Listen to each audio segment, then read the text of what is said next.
السلام عليكم ورحمة الله وبركاته. ازيكم يا حبايب قلبي وعاملين ايه؟ يا رب تكونوا بخير. كل عام وحضراتكم بخير. وقبل اي حاجة اللهم صل وسلم وبارك على سيدنا محمد وعلى آله وأصحابه أجمعين. حبايب قلبي ما تنسوش تدعمونا بلايك جميلة وتشاركوا الفيديو مع اخواتكم واصحابكم وحبايبكم عشان نكبر بيكم وليكم. النهاردة إن شاء الله هنقول مع بعض تفسير حلم ارتداء الفستان الأحمر في منام المرأة الحامل. اللون الأحمر في منام المرأة الحامل دليل على فترة من التعب والعقبات، والله تعالى أعلى وأعلم. والملابس الحمراء القديمة والممزقة دليل على التفكير بشكل خاطئ.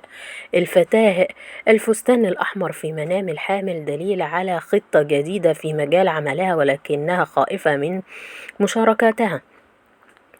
كذلك الفستان الأحمر الممزق دليل على الحزن وعدم الرضا في الحياة الواقعية، والله تعالى أعلى وأعلم. تدل الملابس الحمراء في منام على القرارات السريعة التي يتم اتخاذها دون تفكير. ورؤية الحامل في منامها الفستان الأحمر دليل على رغبتها في تغيير أسلوب حياتها. اللون الأحمر في منام العزباء بشرى بزيادة راتبها الشهري. رؤية الحامل أنها ترتدي ملابس باللون الأحمر دليل على قرب زواج أحد أصدقائها أو مناسبة سعيدة في الفترة القادمة بإذن الله تعالى، والله تعالى أعلى وأعلم.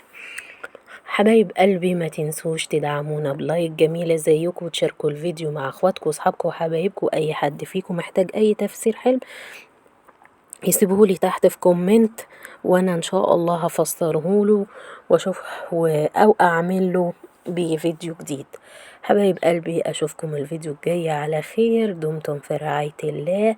وقبل ما نمشي لازم نصلي ونسلم ونبارك على سيد المرسلين وامام المتقين، على المبعوث رحمة للعالمين، سيدنا وحبيبنا وشفيعنا ورسولنا محمد صلى الله عليه وسلم. اللهم صل وسلم وبارك على سيدنا محمد. دمتم في رعاية الله وأمنه. السلام عليكم ورحمة الله وبركاته.